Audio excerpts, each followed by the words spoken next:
progress too before they come across and the Crusaders straight onto the attack they go, and now Owen Franks, but they've secured it. Now Dupree, oh dear me.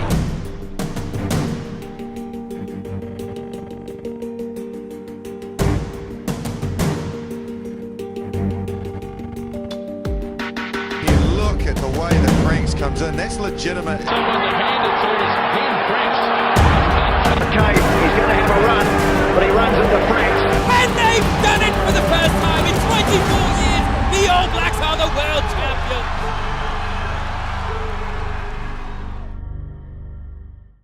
They're gentle giants. Yeah. Off field.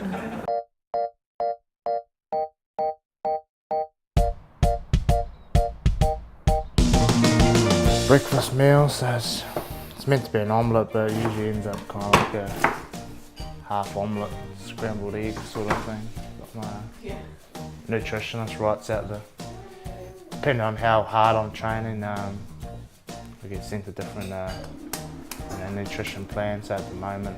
This is the hardest meal for me in the day, because you've got to get the timing right between getting Annabelle sorted and eating and getting off the training. So.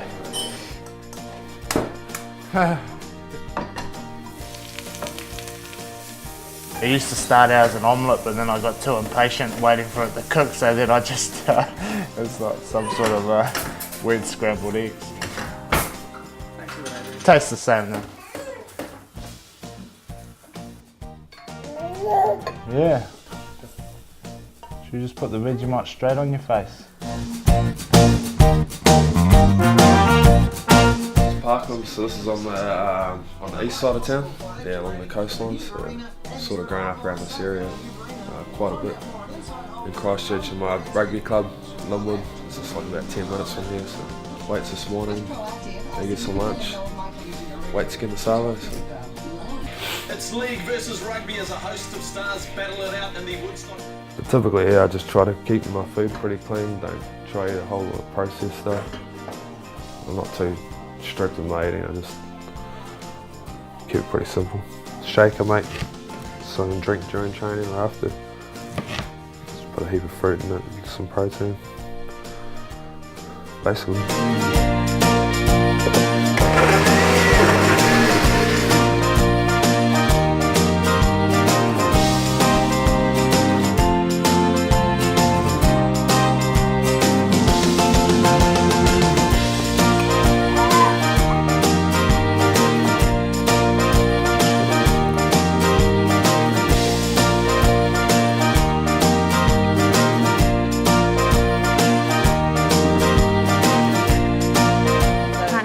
Out of place at home. Especially the day before a game. If the house is messy, then Ben gets really touchy about that. It's just got to be nice and tidy so that he can just relax and just concentrate on the game instead of looking around thinking, you know, it's a mess. So, yeah. Pack as much food as I need until I can get home again and eat. So I'll at least every morning when I go out, I'll at least cook or make enough for about 2 to 3 meals. So then if I go and work out at the gym, or I've got to go back to CrossFit, you know, I'm kind of sorted for a little bit. Should we show them your upper body strength? Arms. Whoa, now press up. Press up. We're getting there. I want to see if she can do a press up before she can walk. I have taught her how to do a scrum setup sometimes. Sometimes she doesn't cooperate. Do you, Annabelle? Ready? Crouch. Oh. Nice, great. Great technique. Actually, 2 of them were totally different. Ben was always quiet, never had a problem with him, did everything he was told. And then on the other end of the spectrum we had Owen, which sort of related to him as our Decepticon. He just wrecked everything. It was like he'd come in with a smile on his face and we were like, what have you broken? So it was like chalk and cheese, really, between the two. Probably like most New Zealand kids, played a heap of different sports. I played rugby. I grew up in a small country town of maybe Under 10,000 I suppose. So I played rugby, I played rugby league, I played cricket in the summer. Just had a bunch of mates and whatever sport we were all playing, we just kind of hung out and played whatever sport was going, summer or winter. So.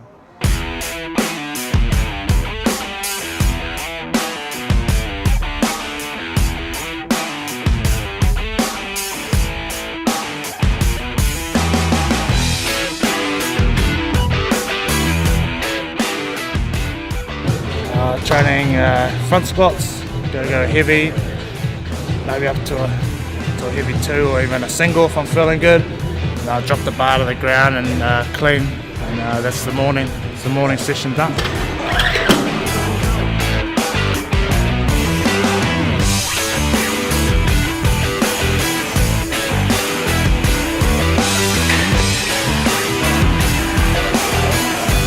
Beautiful, tight. Good, nice and tight. Lift the elbows, drive through the floor. Beautiful squat. We're going up for 1 rep. We're going to do about 6 singles, 5 or 6 singles on his future in 5 weeks what he's going to clean. So we start to do singles now. At the moment we're in rep stage, but front squats can be around about what we're going to clean at the moment.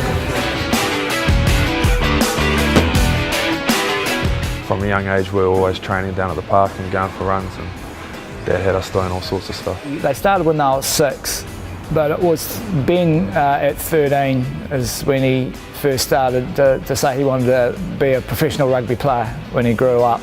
Dad, before he's been a CrossFit coach, was a fisherman. So he was fishing out of Littleton. That's when we moved down there, and that's when I went to see my first professional game.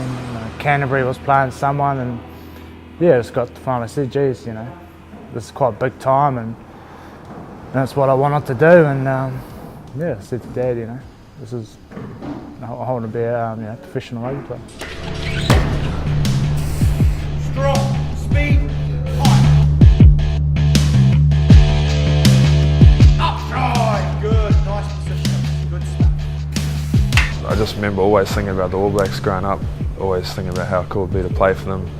And I almost knew in the back of my head that I was going to be one day. I had for me there was no other option in life but to become an All Black, and that was always in my head, growing up and playing rugby.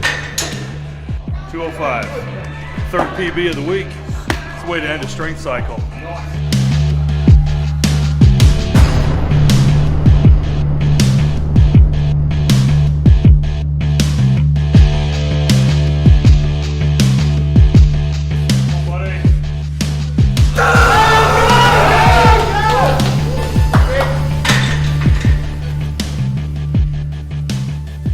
What other athlete wins the World Cup, seeks out somebody, to get him stronger, tells him his weaknesses and telling him how great, instead of how great he is. This is what I need. These are the things I need to improve on in order to be what I want to be. He's the first one I ever met. Consummate professional, now sitting against the wall stretching.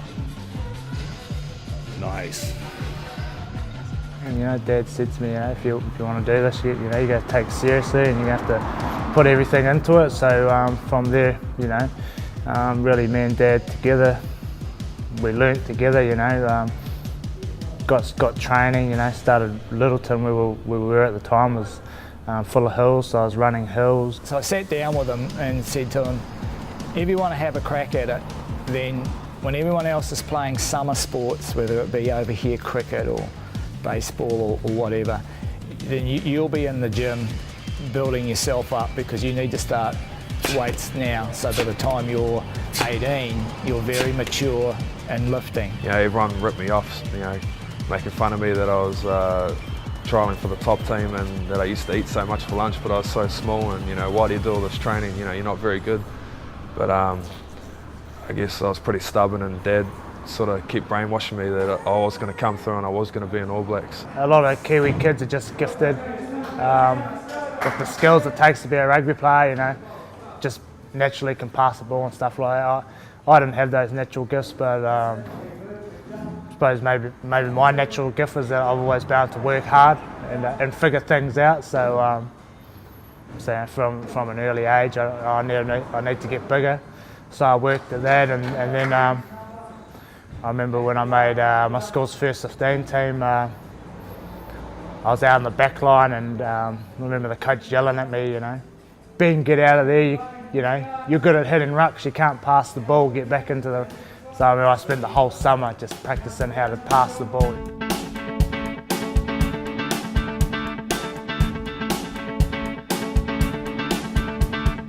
Okay, so this is Christchurch Boys High School, so this is where Ben and Owen went to school.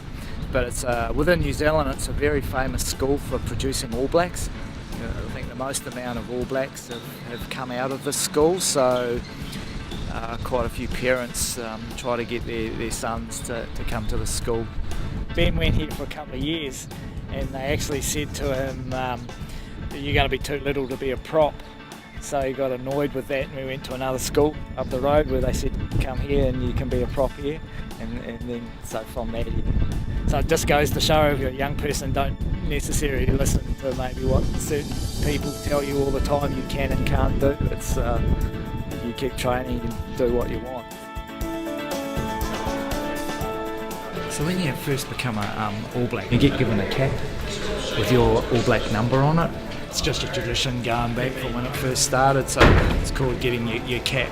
Okay, so this is all the All Blacks that have come out of Christchurch Boys High School.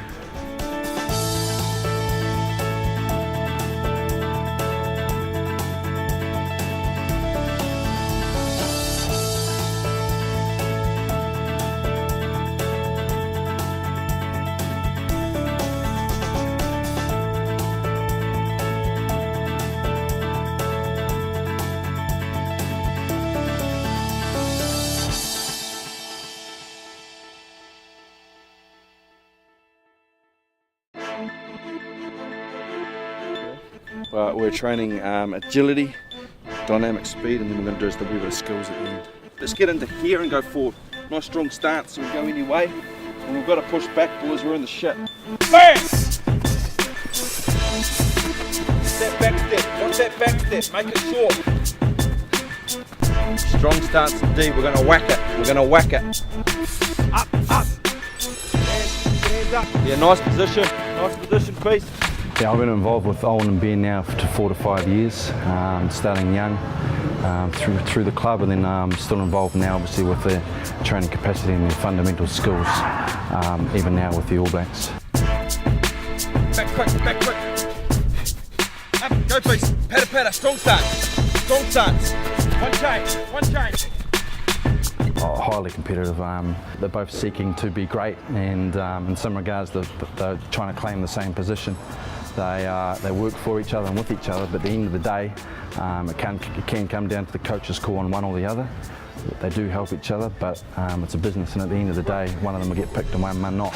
The other side of that is Ben has the skill to be able to play both sides of the scrum, and when they're both on and both playing for the Crusaders and All Blacks, it's a pleasure to see.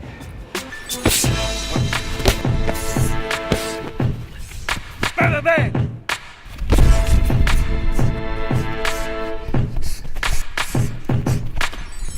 That's the defender. We're not going outside him to step. We're going right on him. Bang!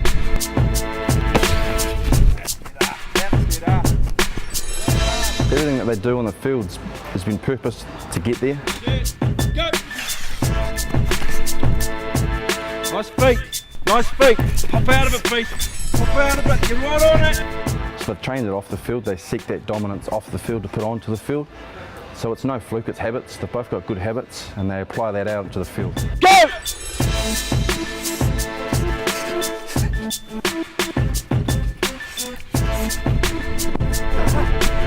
You know, when I first started getting into training, Owen would come along with me, and then as Owen's rugby career progressed, we become closer to the way we train together right through. So it's natural just to you know, have Owen around and be doing this sort of stuff with him. I think it's pretty special. You know, not everyone having 2 All Blacks in one team and one family. It's pretty unique, and it's you know, it's good to be able to share those experiences together. 3, 2, 1, go! Nice. The transition from high school to becoming a professional was It's the tough one because you're balancing up a workload that you're not getting paid for, trying to be a professional, and then you've got to work to pay the gym bills, the food, just living expenses. I was working at my mum's salmon factory gutting fish, and then just doing odd jobs, at construction jobs and things like that, just to keep some money coming through. But yeah, I was just basically training my heart out.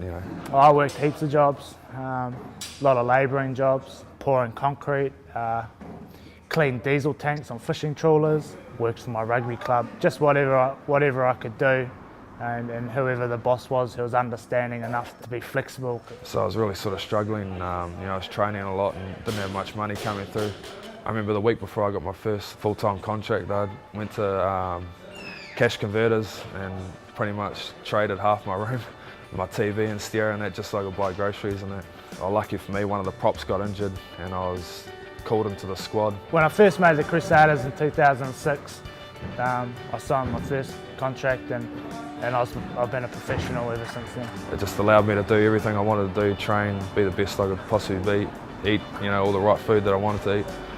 And ever since then, just never looked back. We're quite a funny family. We're not. Obviously, you're really thrilled to get there, but it's not like for us. It's not like this big hullabaloo that you've made. It was like shake your hand and it's like, well done. What's our next goal? And at that time, we were just going over to South Africa, which is known as a really good scrummaging nation, and I played really good over there. I dominated the scrums. I scrummed really well. I was making heaps of tackles and just playing really good rugby. And I was lucky enough after that to be called into the All Blacks squad, sort of as an injury replacement. And then the same thing again. I got my chance off the bench, played really well, and then started starting for the All Blacks from then as well. It's a dream you've always had, and then it finally comes. It's really a hard one to explain. For the family, it's huge. They're really excited. Everyone wants to be around you. Everyone's so proud. With Ben, I had a bottle of port that we've had for about 21 years. So we shared a couple of glasses of port, and with Owen, we had a really old bottle of red wine. I just wanted to get it started. I wanted to get into camp. I wanted to experience the playing in a test match and all that sort of stuff. And since then, it hasn't really changed. Every time I play a game for the All Blacks, I'm really left wanting more and more. That's a big driving force behind me. My career.